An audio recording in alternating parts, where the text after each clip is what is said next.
Bonjour à tous, aujourd'hui nous allons parler d'Héphaïstos. C'était le dieu de la flamme et du feu qui va devenir très vite celui des forgerons et de tous les ouvriers et artistes qui façonnent le métal. Il était aussi un dieu civilisateur qui enseignait aux hommes les arts du feu et du métal. Nous allons voir ses principaux mythes, le culte que lui vouaient les Grecs, ses fonctions dans l'Olympe et sa culture populaire.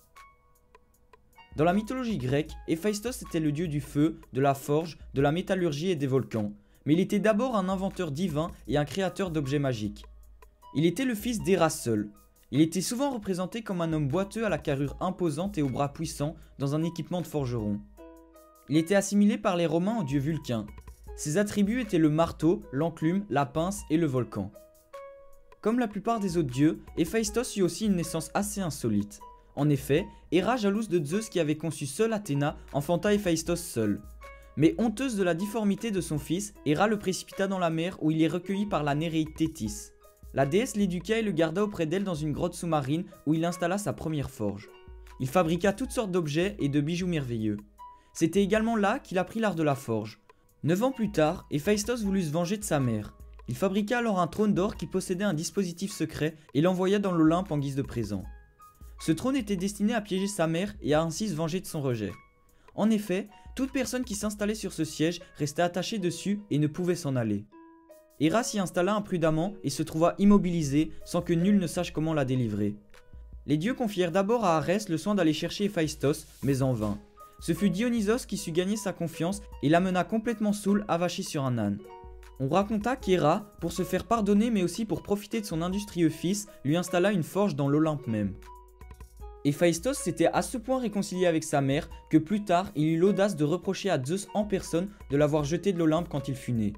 Mais Zeus, fort en colère contre ce téméraire forgeron, le jeta au bas de l'Olympe une seconde fois. Il tomba durant un jour entier. En atterrissant sur l'île de Lemnos où travaillaient les Cyclopes, il se brisa les 2 jambes. Mais heureusement, les habitants de l'île le découvrirent et le soignèrent, mais cette chute ne fit rien pour soigner sa claudication. En remerciement de leurs bons soins, il enseigna aux habitants de l'île l'art de la métallurgie. Héphaïstos était même mêlé à 2 créations importantes, celle de Pandore, la première femme créée de ses mains à partir de boue, et celle des automates vivants, très complexes et d'une grande beauté.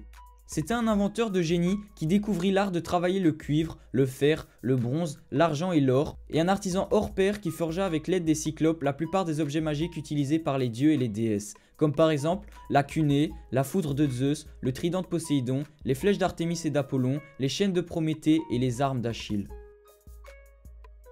Au niveau des filiations, il en eut très peu dû à son infirmité. Héra arrangea son mariage avec Aphrodite qui malheureusement le trompa avec de nombreux dieux et mortels. Un jour il la surprit avec Arès et enferma les 2 amants dans un filet. Pris au piège, Héphaïstos appela alors tous les dieux à admirer le spectacle. De honte, Aphrodite s'enfuit provoquant l'hilarité générale. Un autre jour, il tenta de violer Athéna, mais son sperme se répandit sur le sol et féconda donc la terre accidentellement. Cependant, révoltée à l'idée d'être mère d'un enfant qu'Héphaïstos avait essayé de faire à Athéna, Gaïa déclara qu'elle ne voulait pas se charger de son éducation. Athéna prit alors la charge de l'enfant aussitôt né. Elle l'appela Érictonios et afin que personne ne sache qu'elle s'est faite violer par Héphaïstos, elle le cacha dans une corbeille sacrée qu'elle remit à Aglore. Cet Érictonios en question devint plus tard l'un des rois légendaires d'Athènes.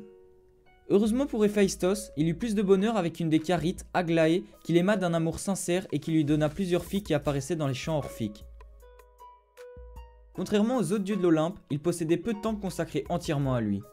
Son culte est apparu sur l'île de Lemnos, au nord de la mer Égée, où l'on situait ses forges sous le volcan Moskylos. C'est là aussi que, d'après Échille, le titan Prométhée avait réussi à voler le feu pour l'offrir aux hommes. Toutefois, il avait bien d'autres ateliers, toujours à proximité d'un volcan, comme dans les îles Lipari sous l'Etna, ou bien en Campanie sous le Vésuve. Il était aussi honoré à Athènes dans l'Érectéion. On lui dédiait également un festival qui se nommait les Héphaïsties. Elle se déroulait à Athènes chaque année. Cette fête comportait des théâtres et des courses de flambeaux. Dans notre culture populaire, il est vraiment très peu représenté, sauf dans quelques films comme Xena la guerrière et Hercule. De plus, il est présent dans les jeux vidéo God of War et Smite. Dans la littérature, il apparaît aussi dans Percy Jackson de Rick Riordan. Et enfin, Héphaïstos est le nom donné à l'opération militaire française qui se déroule chaque année dans le cadre de la lutte contre les feux de forêt dans le sud de la France. Alors voilà, c'est tout pour la vidéo d'aujourd'hui, merci à tous de l'avoir visionné, j'espère qu'elle vous aura plu, n'hésitez pas à mettre un pouce bleu. Sur ce, merci à tous de suivre la chaîne et je vous dis à la prochaine.